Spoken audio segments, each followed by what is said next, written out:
highly favored. I can tell you look blessed and highly favored, girl. Yeah, I'm in the zone. Yeah. I'm feeling really I good. love it. I love Thank it for you. you. I love it. Thank you. Tickle? Same. Very, very blessed and highly favored. Good. LA Wade sit beside me, which is an amazing partner. So I can't ask for more, really. Oh my gosh. You know what that means. You want some later. Oh! Latika, I'm rooting for you, okay? I'm rooting for you. We love it. Okay, so even before we dive into today's conversation, I wanted to just preface a little, what's the word now? But anyways, I don't know the English, but it's very important that we emphasize that content is the foundation of every sexual encounter. It is non-negotiable. It must be clear, mutual, and ongoing always. If content is not given, it simply should not happen. Okay? Wow, I really respect and appreciate you even saying that. Yes. People do not lead with that, especially lately. So that's Yes. big. I think it's very important. But anyway, I know you're not just an author, but you're also an educator, you're a trauma facilitator, and a storyteller across multiple platforms and mediums. Your work covers deep personal and societal themes, sex being one of them.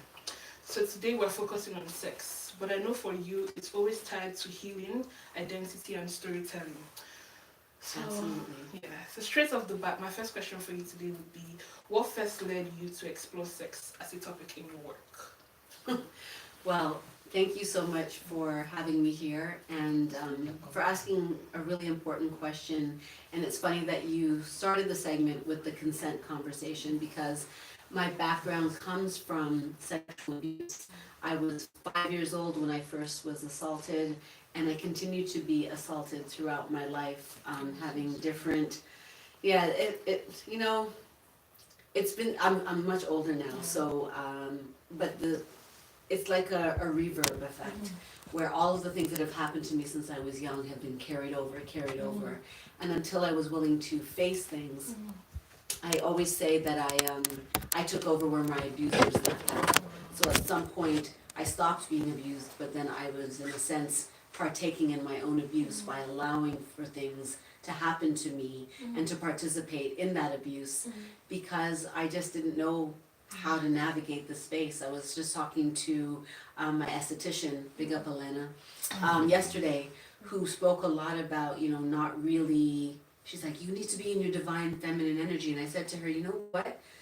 I need to get to know who that divine feminine person is because while I've had aspects of it where I've shown up in that space, I don't know how to consistently be there as trauma to different experiences.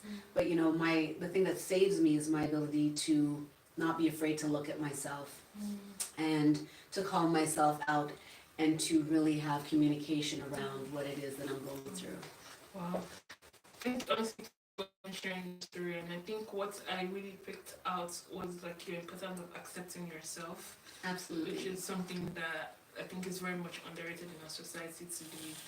So, and honestly, I'm also sorry about like the experience, but I just want to say I'm so proud because honestly, like you're such a strong woman. Like if you didn't tell me, I wouldn't even know that happened to you. So honestly, let me just say thank you for saying that. But let me also say for people out there who are struggling, the face of healing doesn't always look bright and shiny and happy. There's been many times where I've been in the fetal position, crying, suicidal ideation, screaming, throwing things, punching things. That is the reality of what it looks like.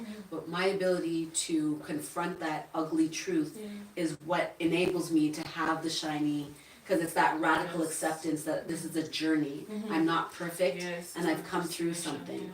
I came through it. I'm not stuck in it. Wow. Yeah. Amazing. Okay, not to take the spotlight from you, but I'm gonna go to tickle it too. Okay. I got you, though. I'm like, I know him as Mellow, but like officially, I'm like, I saw you tickle it. I appreciate it. Okay, I'm like, okay, so which one can I call you? Tickle? Mellow's fine. Okay, I'm like, okay, I know Mellow. And where did the name Mellow even come from, if you don't mind me asking? Yeah, from Romello. Yeah. I'm so uh, slow. That's all right. It's okay. Yeah, but I guess being the way Yeah. I am, a lot of people kind of gravitate to that, and of course, being the people we are, we tend to shorten names and Yes, make them. absolutely. Yeah, That's nice. Okay, so my first question for you would be like, how does your creative perspectives influence each other? Because like just even with the little I know about you, I know you've done like animations.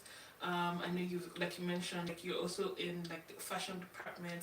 So how do these like different perspectives? How do you think they influence each other, especially when like working with someone like Ellie, tackling issues that have to do with like intimacy and relationships.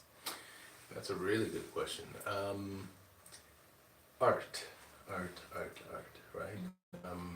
Thankfully, after COVID, art has been highly accepted, right, amongst our communities.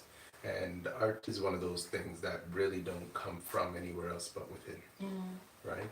And I think it's one of the things that is not only an outlet but is a healing tool, right? Art actually comes from God, Yes. right? So if we could find that within ourselves, a lot of people find that they're not artists, but everybody is an artist. Everybody is creative. It doesn't matter what you touch or what you end up practicing. We are all artists.